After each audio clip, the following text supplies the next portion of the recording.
Hi, I'm Amber Cook. Welcome to my podcast, The Dragonfly Connection. Join me every week for open, honest, and real conversations about courage, transformation, and resilience to inspire and empower you to live your best life. This podcast is sponsored by healingways.com, helping you on your wellness journey. Visit healingways, that's healing, WAZE.com to find verified wellness professionals and holistic health resources.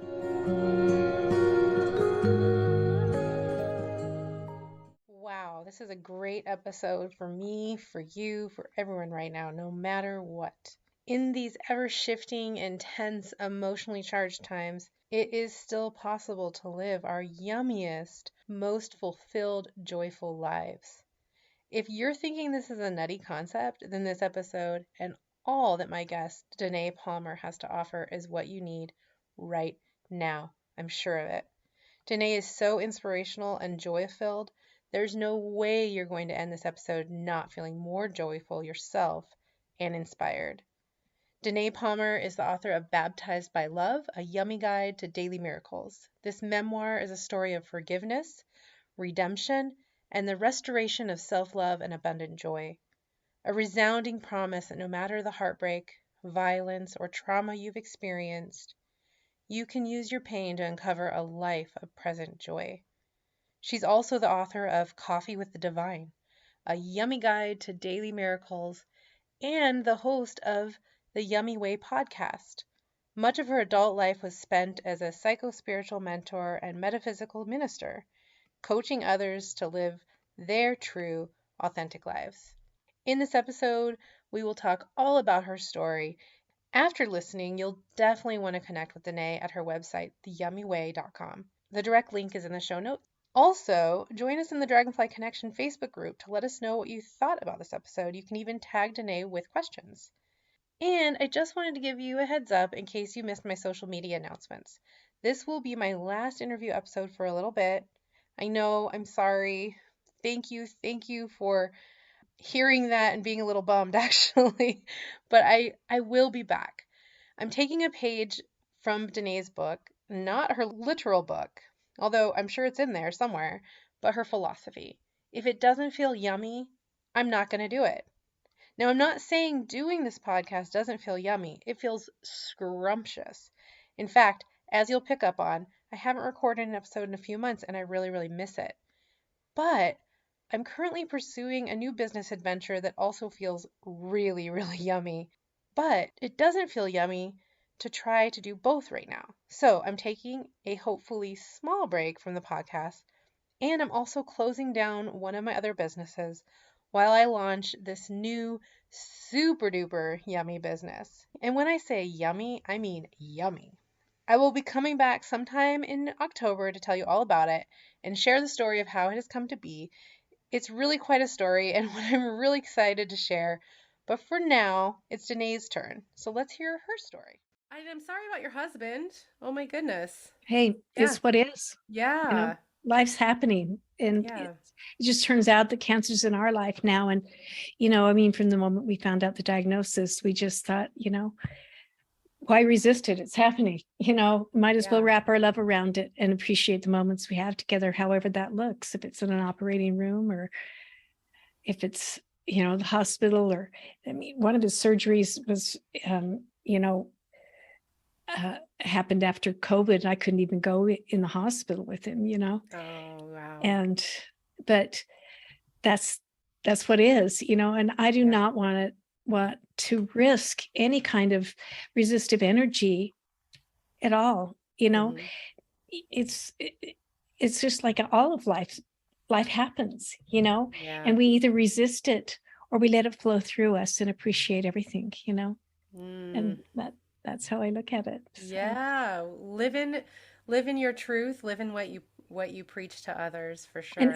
And honestly, this moment's the only moment we're actually living it, I could walk out and get run over by a car and I'd go before him, anything can happen. And so we all act like, oh my God, a terminal illness. I'm sorry, life is a terminal illness. Right? None of us are making it alive. Right. What, my mentor, Betty, this is in my book too, but at one of the glorious moments of my life, really a life-changing moment, is when she told me she had leukemia. And I was just like, oh my God, Betty, you're dying. And she takes my hand in my face in her hands like this. And she said, so are you, kid. What do you do with your present moments? I live. Oh, that is I was like, just gives me shit, chills. man. I know. Wow. Oh my, I want to be able to say that to somebody when I'm on my Right. deathbed. Exactly. Right. Right. And, Yeah. I had some glorious years with her after that day, Yeah. and so you never know. I mean, Lair, my husband, Hmm. um, we found out in November that treatment's no longer going to work for him, which I had Hmm. suspected because he was so sick, Yeah. the chemo and everything. And and so we decided to let cancer take its natural course. So right now we're kind of basking in him having an appetite again, having some energy, not feeling like he's going to fall over going to the bathroom, and when the treatment becomes worse than the cure, Hmm. than the cancer, and Yeah. and who knows? I mean, we don't know how long we're going to have or anything like that, but we're loving what we have, and just like Oh. we've always been with life since we've been together, the drama of my life happened pretty much, not that we haven't gone through our shit, we have, but Yeah. most of it, my transformation really from a life of fear to one of love and joy happened Hmm. before I met him. And we said the very first night we met each other, he was actually on a date with my best friend. um Oh, that is a story for another podcast. right. But we were like, oh my God, we're sitting there talking to each other, and just staring in each other's eyes. We're like, we knew love had found us, whether we meant for it to or not. And we were like, oh my God, everything that's happened in our lives has happened exactly like it's happened for this moment to happen. And I feel that way about life overall. I Hmm. mean, every moment really is a miracle. And what are the odds you and I are talking to each other right now? All the forces of the universe that had to take place for this perfect moment, Yeah. it's freaking awesome. Every little thing. I just love that. I Oh, I just think love it. it's amazing. Oh, I love it. Okay, well, I'm gonna keep all this for the podcast. So thank you. If you don't mind. I don't. Yeah, awesome. I want to back up a little bit because Okay. I can tell this is already headed deep into what I already have planned to talk about. So, first of all, I like my guests to kind of feel more connected to you. That's, the dragonfly connection. Um, Yeah. so, where are you located in the world? New Mexico. New I'm in a Mexico. little town called Los Lunas, which is about 30 miles south of Albuquerque. Oh, okay. That's kind of the point of reference most Yeah, people need, yeah. and we just live in a little small community here. Hmm. And I was actually trying to be retired when writing started showing up after my meditation time, and Uh-huh. and I thought, okay, well, you know let's see what happens. And and even with this book, so the first book that I wrote was Hmm. it's called Coffee with the Divine, a yummy guide to daily Oh yeah, miracles. I'm gonna pause you there because we're gonna talk about Okay. that in a minute. If Oh, you don't okay. mind. Yeah, I have lots of questions about that. So, yes. How long have you lived in Albuquerque? Or you're not in Albuquerque, in New Mexico. I think we're coming up on our 4th year Oh, okay. here. Hmm. We lived in Albuquerque for years, about, I don't know.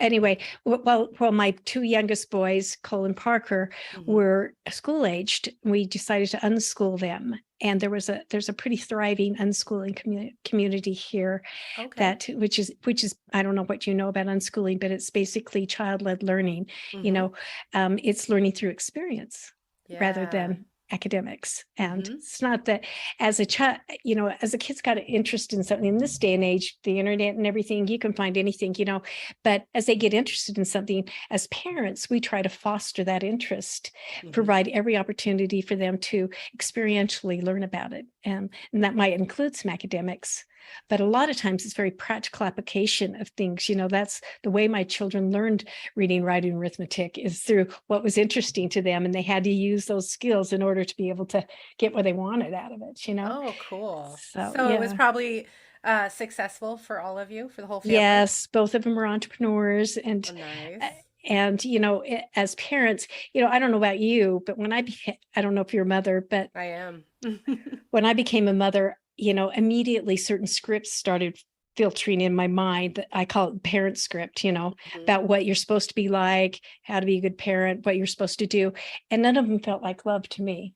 Certainly not the way I was raised. They didn't, although my mother did her best that way. My father was a very disciplinary, strict kind of person.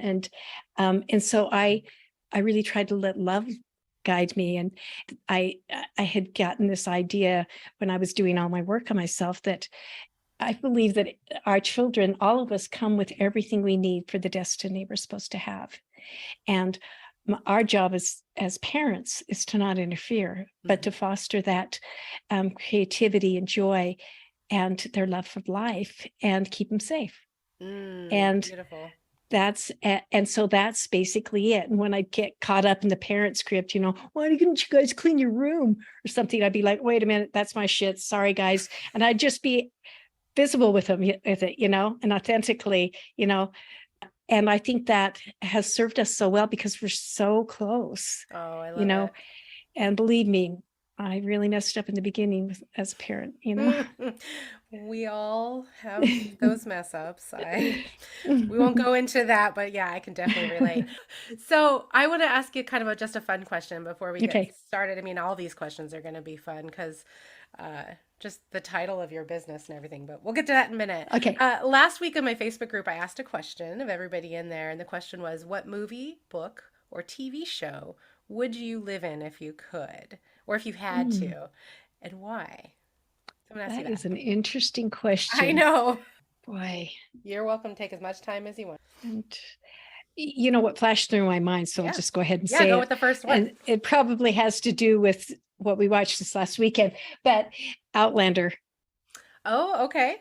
I like the idea of the time travel thing, Yeah. I've actually heard a lot of people say that. That's where they would want to live. So the time period stuff, moving through time, is that kind of the story? Yeah, okay. I really like those kinds of things. I remember when I was a young woman that there was a movie called Somewhere in Time. Okay. It was more of a romance, you fall in love with somebody, but they're from another era and you travel to them and all that. And I loved the idea of having a life one place, but getting to experience the history that built that, And I feel that way about everything in life right now, because every single thing that's happened made the moment before me what it is, and I love this moment, and I appreciate it so much, that the miracle of being alive in this moment. And so having that little glimpse into the past every once in a while, not to mention some great romance. I've got one. So yeah. I don't know, romance, if it's, I don't know how I feel exactly. Romance is kind of a tainted word from the way we do business, but deep love and respect. And I'm really blessed to have that with my husband. I'm really grateful for that. I have the same, and it is such a beautiful feeling. And it is one of those things that I think I'm more into, we'll just call it romance stuff now, than I was before, because I'm also living it. So I can see that that's why we like that, and I'm living it. And so I like to read about it. I like to watch it. And I love to I'm definitely the matchmaker, not necessarily matchmaking, but I'm constantly trying to get all my single friends to, how can we get you into this kind of relationship? I want this for everybody. Right. It's funny you said that. I told you that I was on a date with my girlfriend, my best friends. And when I said to her, this Lair guy that you've been dating he's really something, because he was just telling me just totally about himself. Oh, I've had so many awarenesses lately. I thought this is some kind of resume, because he's not telling me, all the things she'd said that were really cool about this guy and the way he made a living and stuff. And she says, oh my God, if two of you fell in love, it'd be the greatest thing in the world. This was her response to it. And we did. Oh my God. That's right. So cool. Hey, you never know with one of You these never little know. friends that you're trying to introduce to each other. Yeah, you never know. I love that story. Oh my gosh.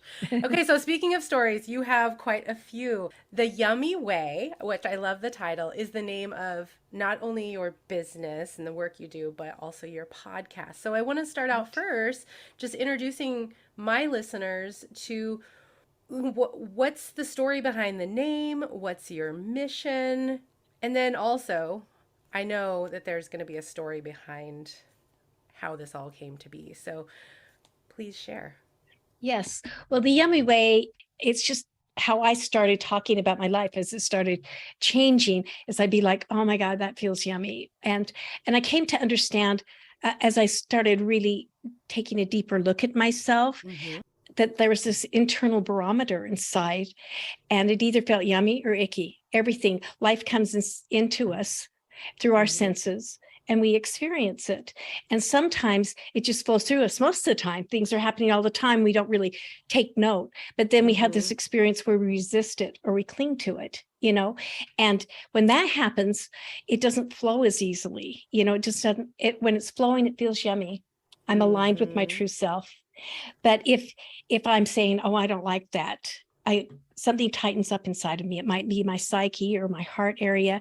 And I go, I call it it feels icky. So I call this your Mm-hmm. yummy stat, right? I just started calling it my yummy stat.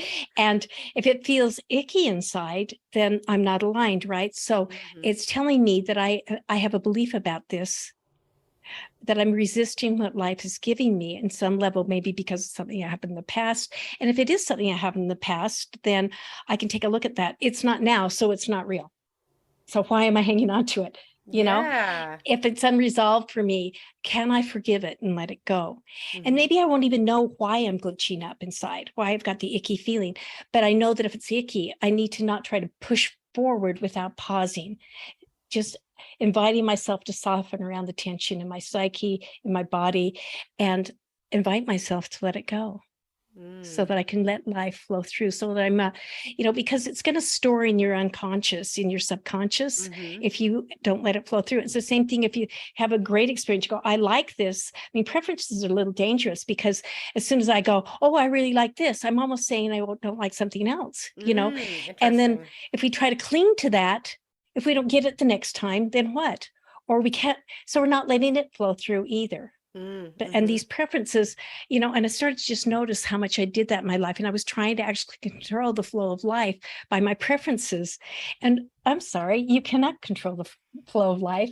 Life is doing what it's doing, just like we were talking about this moment happening. All of Mm-hmm. those forces that brought it together have very little to do with you and I you Yeah. know I mean, life's not personal. We take it personally, and that's what causes the contraction in our Ah, psyche yeah. Yeah, you know definitely. Mm-hmm. and so if I just receive this moment, receive each moment as it is, and work with when I notice I resist or try to cling, then I can let it just keep flowing through me, and I don't drag anything into the past or try to drag the future in. Oh my God, if Mm-hmm. this doesn't happen, whatever.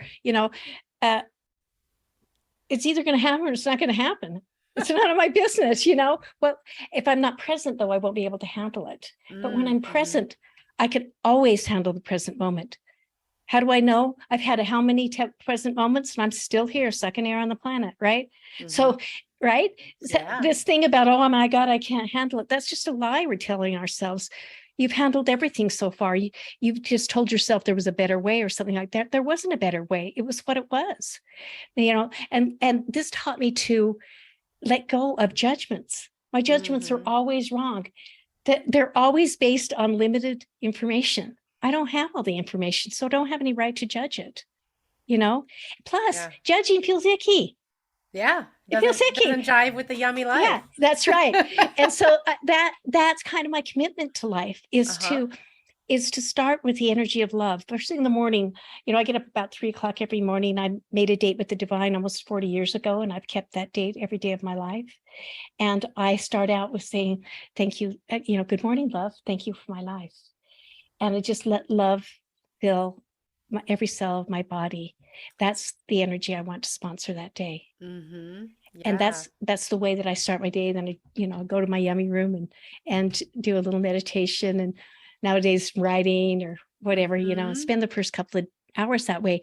But I feel like that's my responsibility. That's what I can do. How open is my receptor for life to flow through me? And with love, it's open.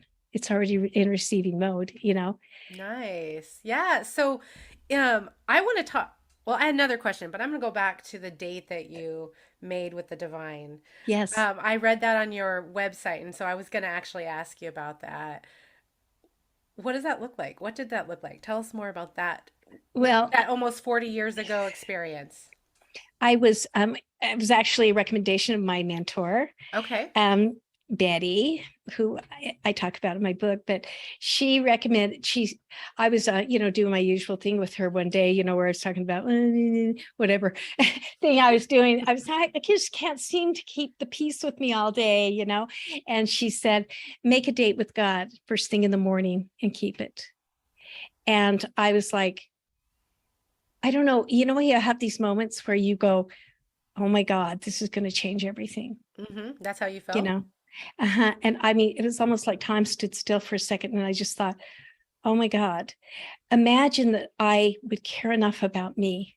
Because I was just learning to love myself at that point, Hmm. that I would keep that commitment. Because believe me, I don't know about you, but how many times did I say I was going to start a new workout program, or I was going to run every day, or I was going to, and then I would betray myself because I didn't have enough self-esteem, enough self-love to show up for myself every day. I promised to return phone calls and I couldn't do it. I meant to, Hmm. you know, Yeah, best of and intentions. then I'd look for something outside myself to give me motivation again. Nothing outside of ourselves can really do it. Everything's an inside job. But at that moment, I knew it was a commitment that I would keep, come hell or high water. And And you and I have? have. I Oh, have. that's awesome. So, is it just, you kind of explained it a few minutes ago. It sounds, is it like a gratitude type practice as well? I mean, you said it's a Hmm. love Yeah, practice. at first, well, I'd had this experience in the shower the day after I tried to kill myself. And I checked myself into a treatment Yeah, center. we're going to talk about that in a little bit. So, Okay. yeah. And I'd had this experience where it was almost like the water, the experience itself. It was like love, a divine love, some bigger than anything I'd ever experienced in my life, just flowed through my veins, and I felt whole and complete, like there was actually nothing wrong with me, that it wasn't defective in some way, and that love belonged to me and I was meant to be um, a love being, that it Hmm. was actually like my DNA or something, and that I deserved to be happy. And none of that had ever occurred to me in my whole life. I was Wow. always trying to be worthy of Hmm. something, and but it was the most real experience I'd ever had in my life. It wasn't, there was no thought, there was nothing like that.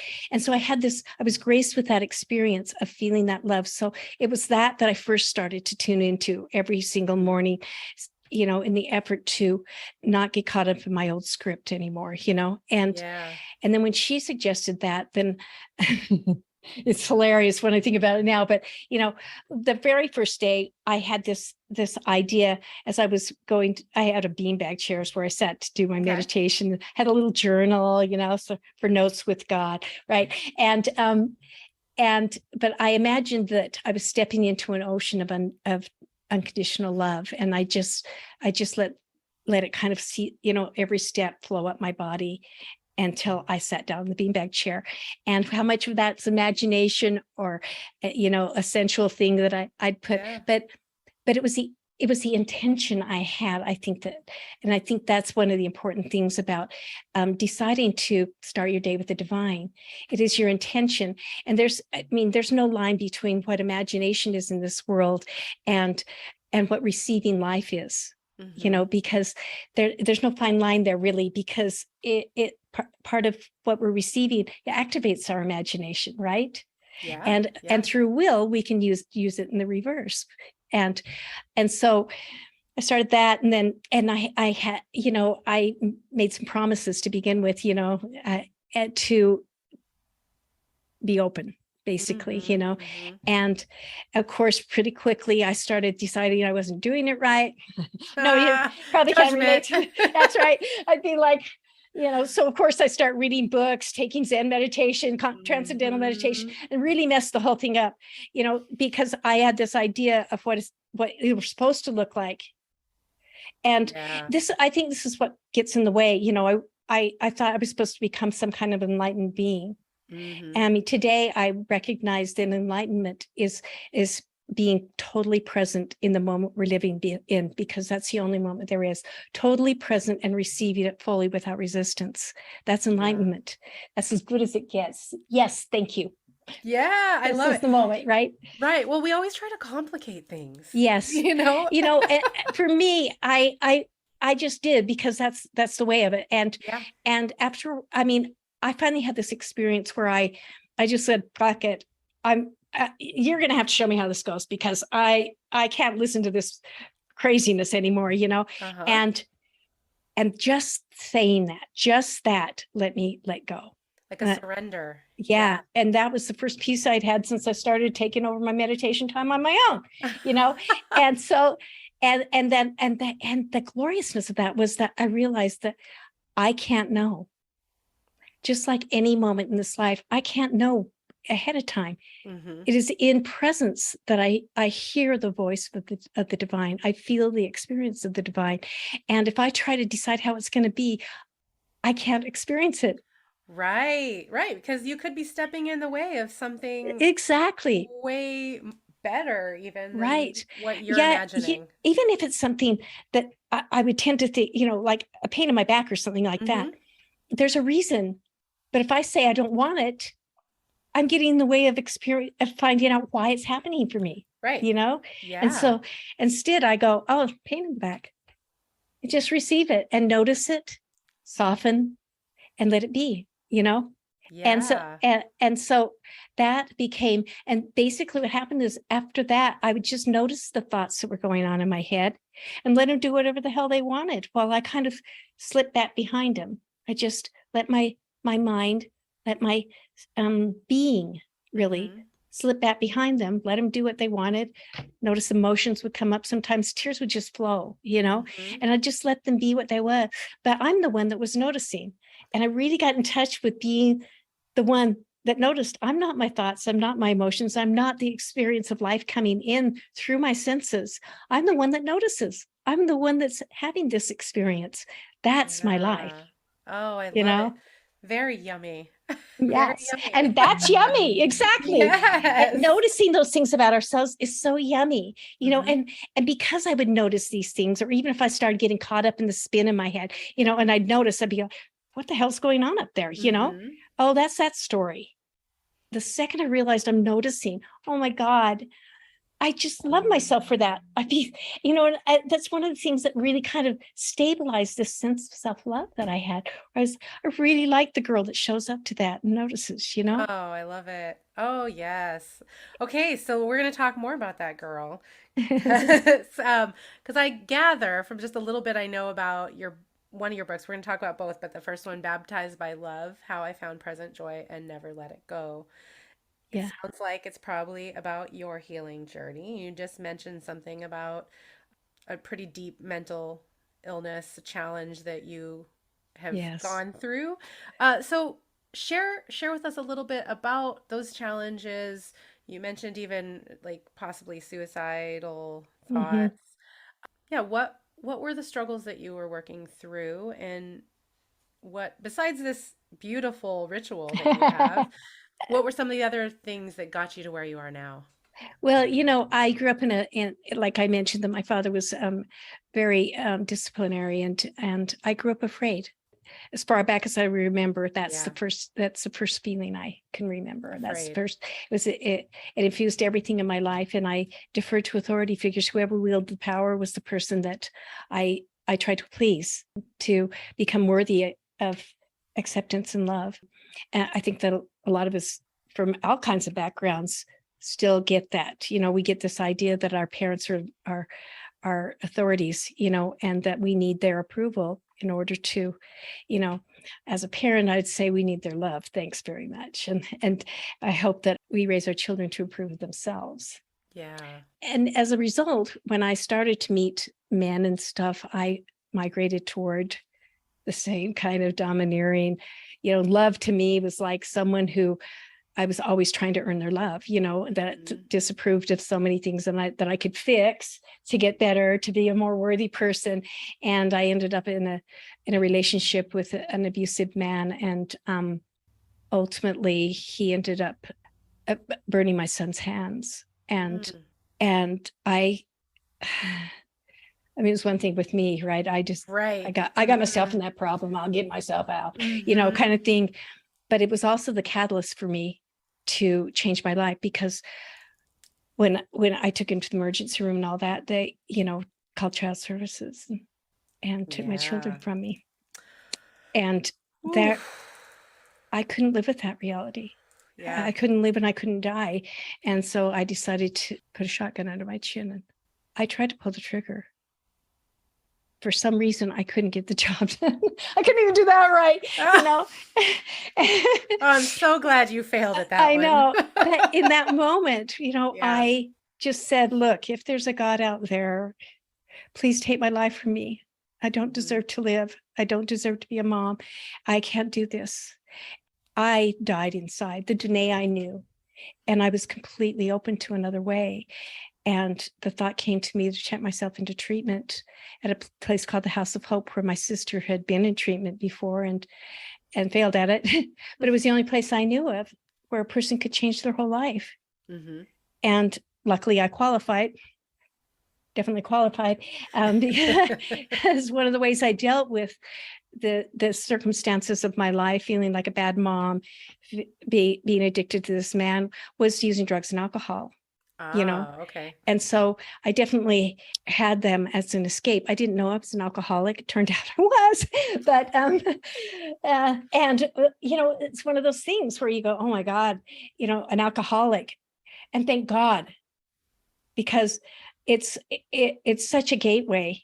Recovery is such a gateway for so many people. I think that Alcoholics Anonymous is the greatest mental health movement in the history of mankind. It changed the way that we look at mental health and the ability to have something like a disease like alcoholism, or any of them, name one, and find a way to deal with it healthily. It's so often that bottom, like that crash, where we finally decide that we cannot live the way we've been living, and we'll do anything. The commitment I made that day in the shower was, when I felt that love, is I'm going to change my whole life today, and I'm not looking back. I'm going to be happy, love my life, if it's the last thing I do, no matter what. And I think that and there was nothing that was going to keep me from doing that. And I think that's an important moment where we make a decision on our own behalf, and because it lets us face things that we had formerly run away from, distracted from. And I was willing to face it all and forgive it, and if it's not happening now, it's not real. It's a story from the past that's influencing my present moment. If it came up, it's because that energy's stuck there, and it's influencing the way I'm seeing my present moment. And I don't want that. I want life to flow through me, and so can I let it go? Even if I don't know the circumstances, I can feel that tension in my psyche, that icky feeling inside, so I can soften around it. And not breathe through it. That's right. And forgive it.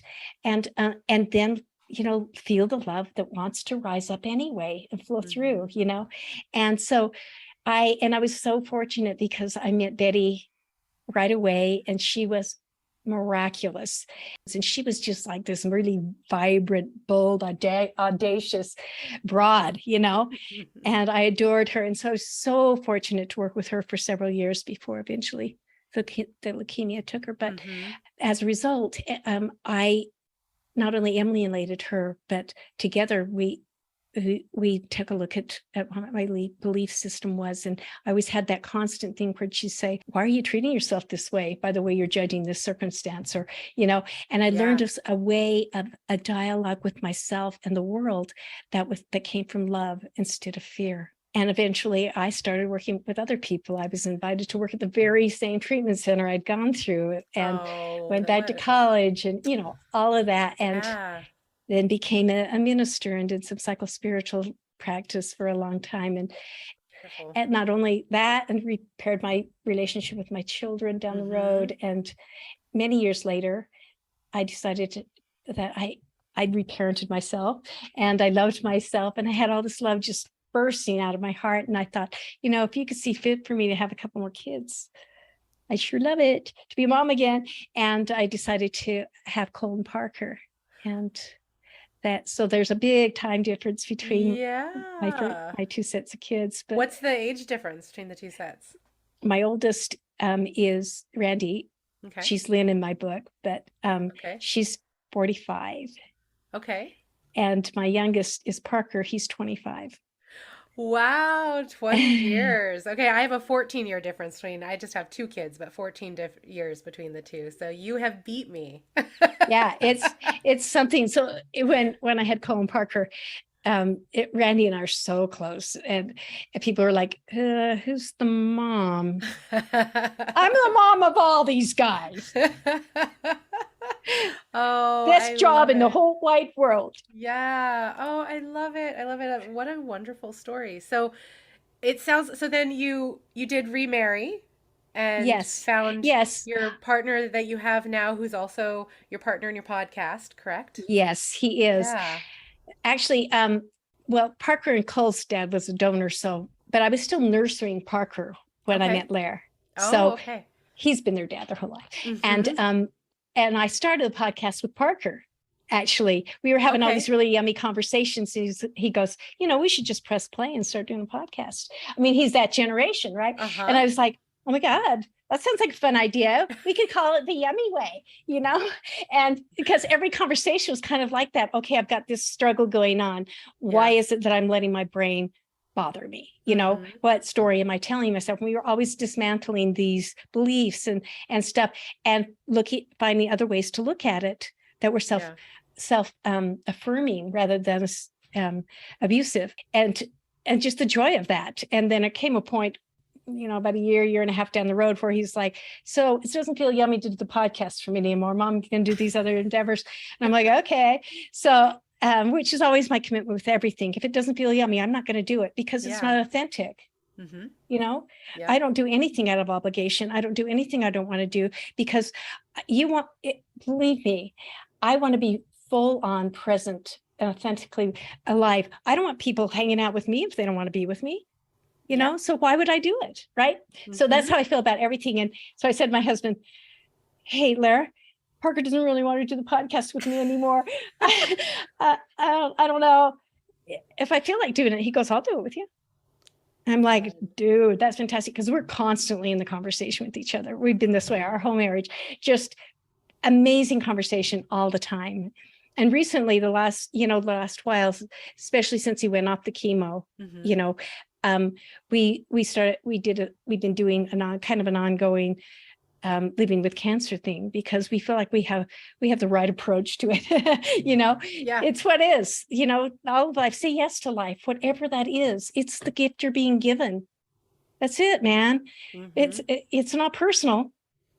Yeah. So we make it personal when we resist it or try to cling to that moment, right? So that we just decided to wrap our love around it, and every single minute. Yeah. Yes, I love it. Oh, that just makes me so happy for you, and makes me happy to know that everybody can have experiences like this. If they seek it out, we can change our lives. You mentioned at some point forgiveness. And I know that is a huge piece of any kind of recovery from not just addiction, but even just the mental health challenges that many people face. What are some ways that someone could really work on or get to the heart of forgiving themselves and other people? It's like fully. Right. It's a good question. And it's interesting that we struggle with it, because everything that we're trying to forgive is actually past. It's not actually real. You can't put a pin in it. Everything that we're trying to forgive has already been done. So the business with the universe is already been handled, and whether we gain something from that or not, we learned something from it. The cool thing about life, that's how fucking generous it is that it will bring the opportunity to learn that lesson again. It might, right? Yeah. If we didn't but we hang on to these things because we wish they didn't happen. I'm sorry they happened. Yeah. We took them personally. I'm sorry they weren't, and I think these are the kinds of conversations you need to be honest with yourself about. It's not present, so it's not real. It's not loving, so it's not real. Okay. Because love is who we are, and it is the force of life that makes everything happen. It makes the sun rise in the morning and me rise in the morning, and you and I be here together. And that, knowing that. So we'll just use the situation with my boyfriend burning my son's hands, because I talk about this in the book, since we're talking about that. Yeah. And I truly felt like penance was my just dessert for letting that happen. You know what I'm saying? That I just had to live with, I had to make sure I felt guilty and ashamed, because that proved I love my kids, right? Yeah. And then I had this amazing experience where we actually ran into the guy. Lucas just basically said, just faced him straight on, little teeny boy. He says, I know you're sorry for burning my hands. Wow. And I realized, oh my God, it's that simple. Forgiveness is that simple. Don't run away from it. Tell the truth about it. Face it and let it go. And in that moment, I faced it. I'd been doing all kind of work on it, and forgiving myself and that. But I couldn't forgive myself and hold myself guilty at the same time. I couldn't hang on to my shame and forgive myself as well. And I realized in that moment, as long as I don't forgive myself, I'm going to pity my children for what happened to them. And love and pity can't occupy the same space. They deserve my love and my respect. And I just got a role model of how to do it from a 3-year-old, right? From a 3-year-old. Oh, that's beautiful. Right. And it was such a role model for me that I saw the truth of that. And ultimately, I faced my father in the same way. The last many years, maybe 20 years of his life, he and I were really connected in a whole different way. He was a completely transformed human being as well, and believe me, he got asshole of the year every year when I was a kid. Won the award for that, believe me, but I think, like you said, it's so important to recognize that love will transform everything. And the only way to have that pure love flowing through is to forgive the past. And every lack of forgiveness is our desire to hold on to the past. Would you rather be right or happy? Yeah. I don't care how right you are about how wronged they were, how much they wronged you or anything like that. If it's not happening now, it's not real. It's not actually happening. It's not your life. It's your story, and why do we want our stories to cause us pain? They're not real. We're making the suffering happen, and suffering's, as we always say, pain's inevitable, but suffering's optional, and it's just really true. I'm not saying ever avoid it. If you get that icky glitch inside, it's energy that's been stuck there from the unresolved something in the past that's trying to come up and flow through so that you can let life flow through you and let it. It might even be that you'll have to have some icky feelings for a minute. But if you're noticing, so you're separate a little bit from the feelings, you're going, oh, I'm experiencing those icky feelings. I'm giving myself permission to go ahead. And I went through a lot of this in my early days to forgive that experience with Lucas and to grieve, and some of the other things that led up to my being in an experience with an abusive man, that I just tried to shelf, so that never happened, and but as I gave myself permission, I wanted to forgive everything. I didn't want anything from the past to mar this present moment. I've been graced with this moment. And so I want to do whatever I can to keep the mirror clean, if you will. Keep the mirror clean.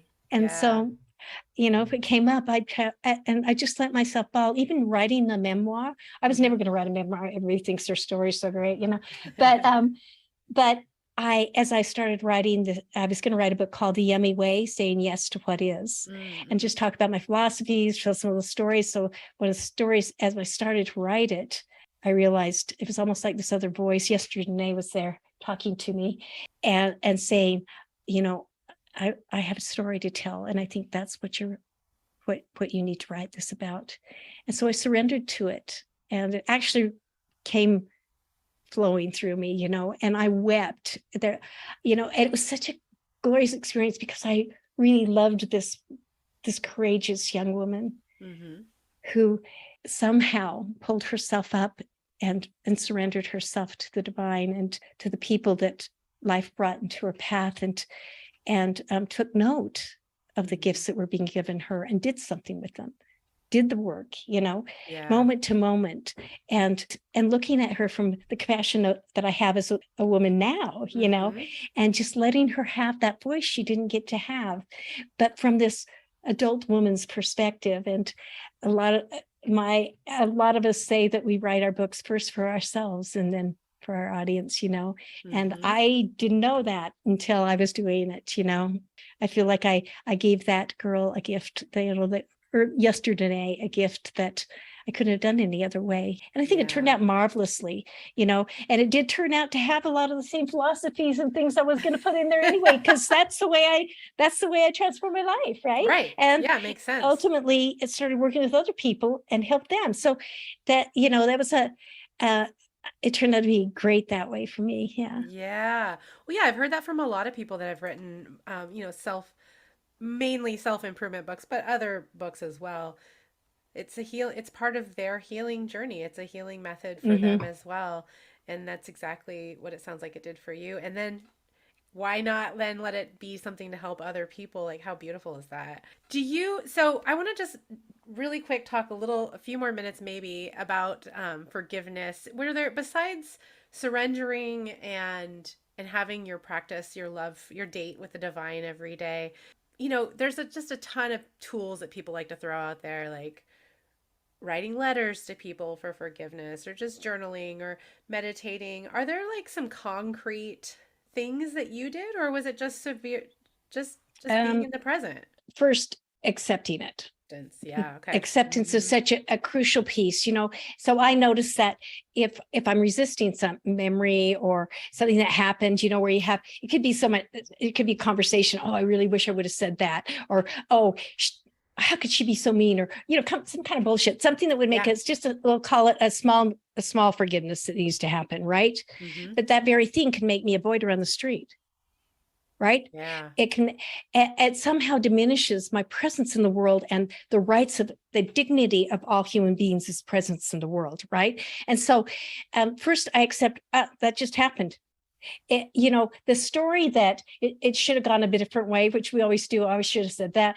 There's no possibility that that's true. It went the way it went. That's reality. And I think that's such a crucial piece of forgiveness. It went the way it went. That's reality. My boyfriend burned my son's house. It went the way that it went. That's reality.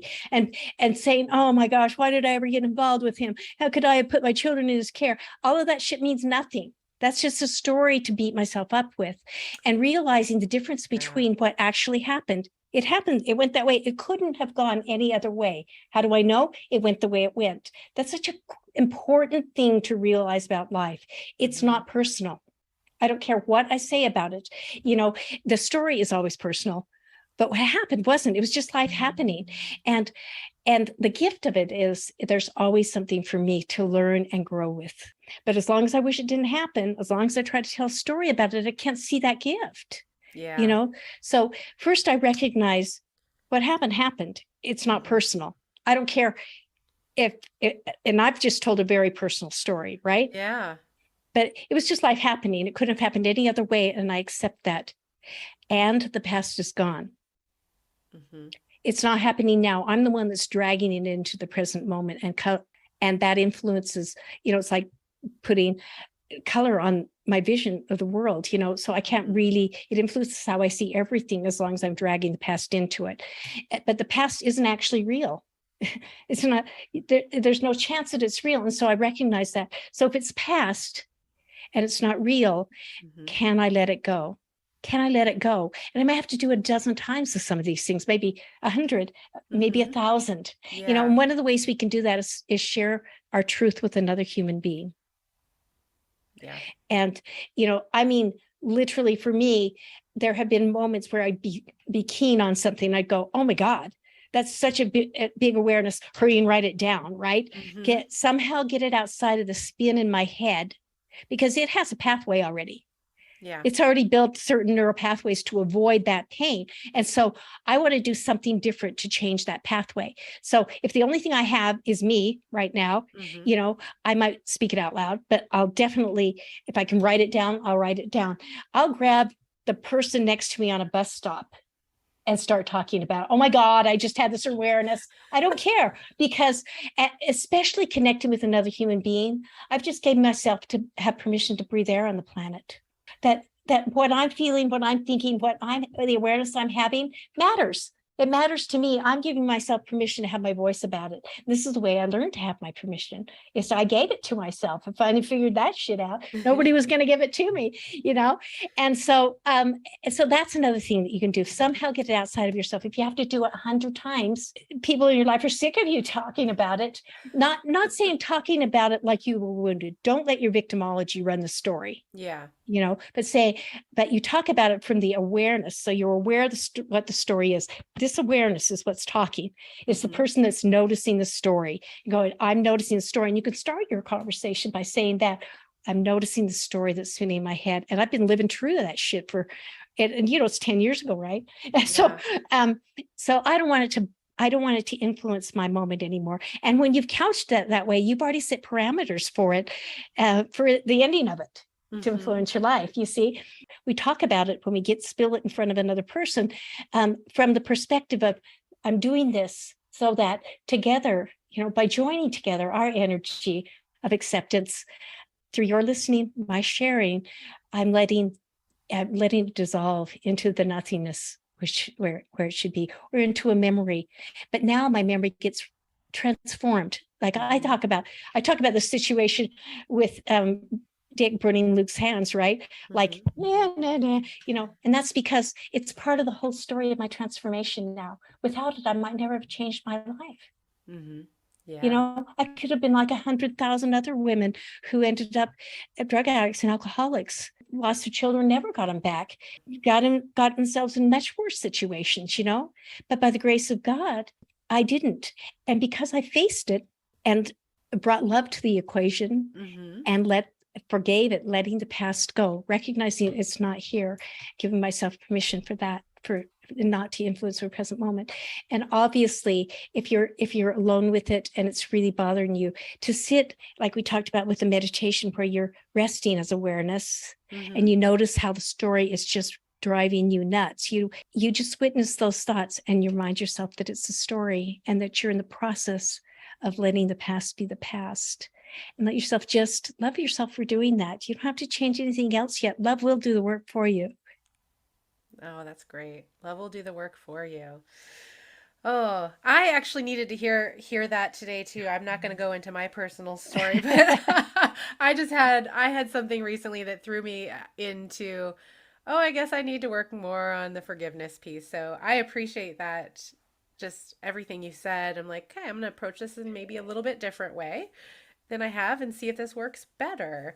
Before we run out of time, I do want to just really quick talk about your other book. That I love the guidebooks, the 365 day books. So it's Coffee with the Divine, a yummy guide to daily miracles. And it sounds like it's a book with daily lessons. Yes. I'm going to totally possibly throw you off at this point. And that's okay.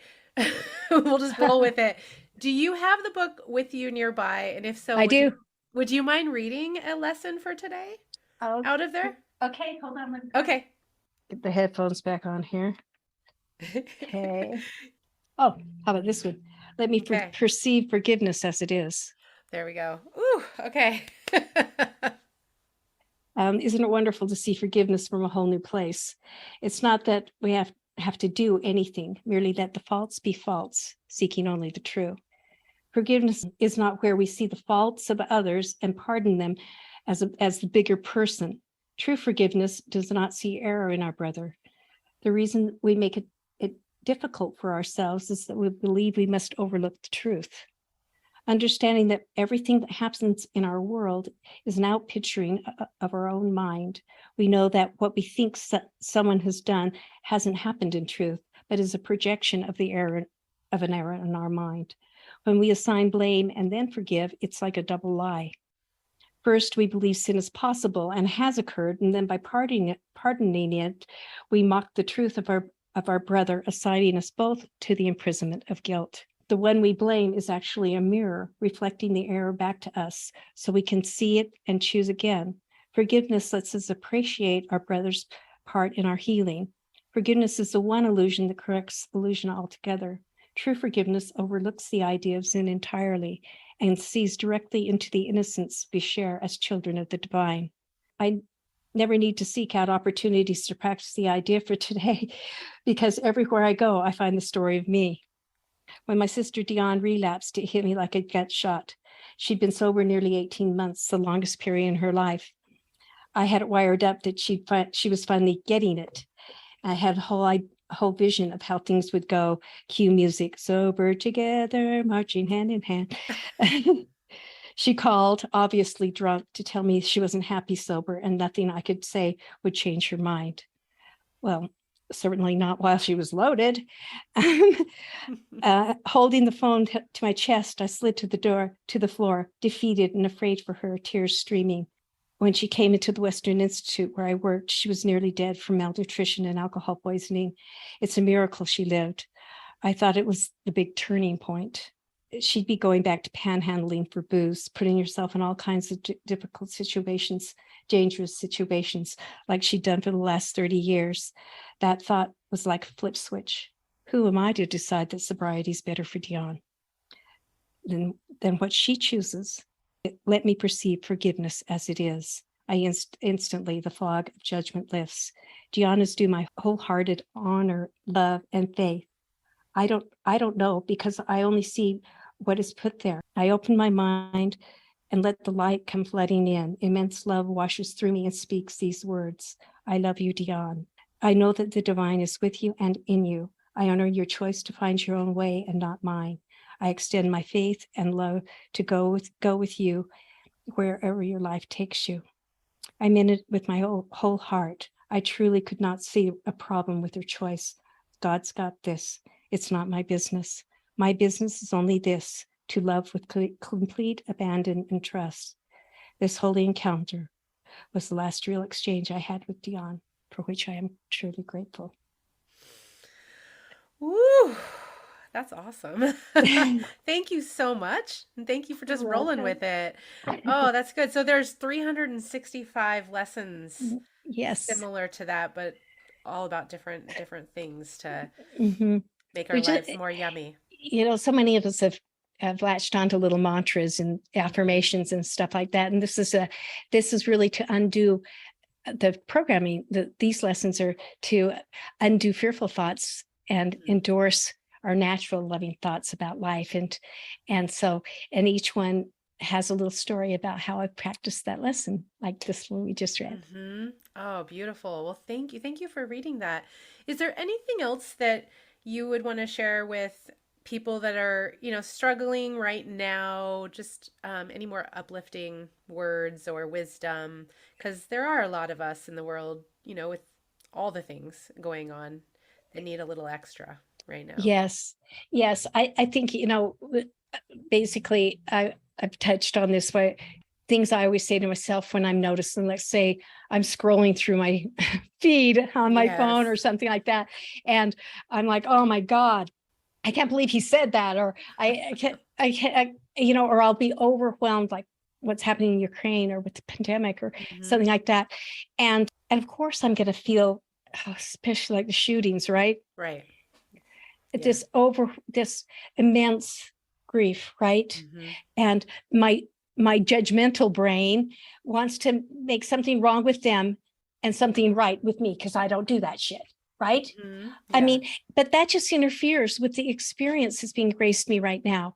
And what I have, I'm activating a huge belly of compassion for all humankind. That's what we need. We need compassion. That's what will help transform the damaged minds of our society. And so that's what I want to contribute to the energy pool right now.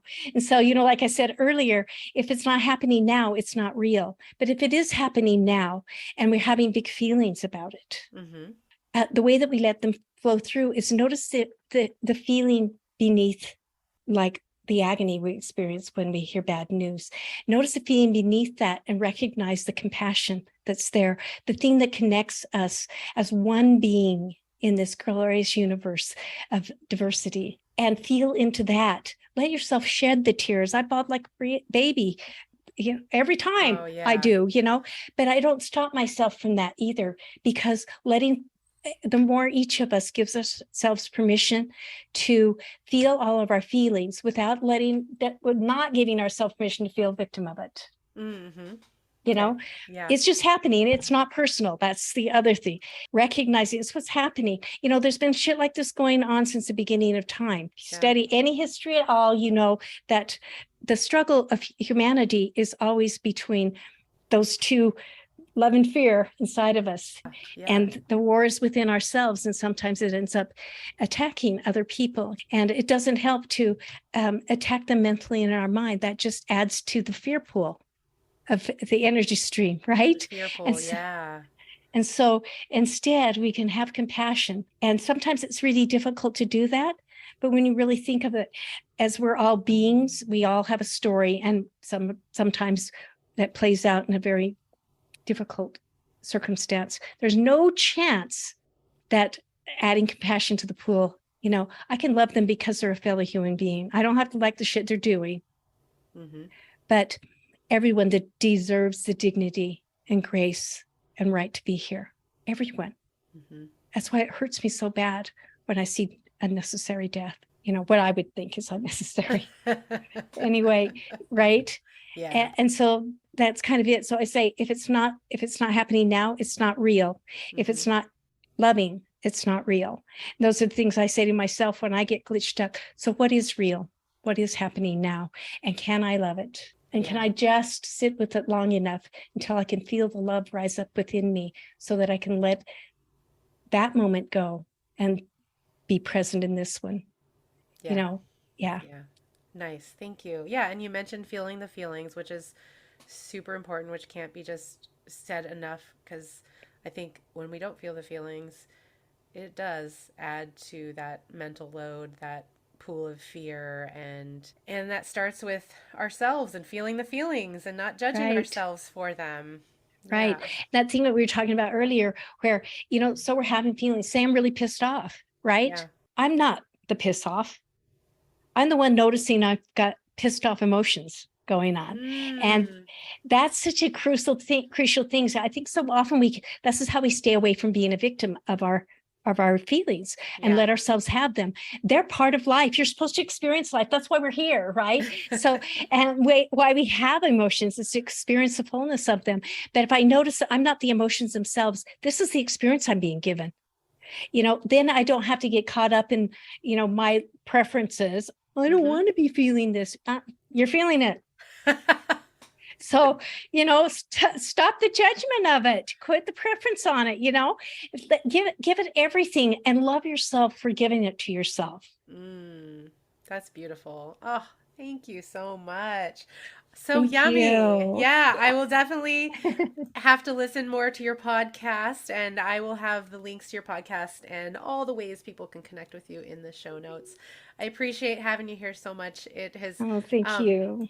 Yeah, you're welcome. It's definitely been the thing that I feel so much joy right now that I'm hoping that's, I know it is strengthening my immune system to kick this COVID finally out the door. There you go. There you go. Thank you so much. I hope you enjoyed that as much as I did. Our stories may be different, but we all have one thing in common. We're all trying to figure out how to navigate life on this planet, and none of us have it completely figured out. No matter what you're going through in your life, just know that you are never really alone. Come back every Wednesday for more inspiration and connection, and follow me on Instagram at the Dragonfly Mama so we can stay in touch between episodes.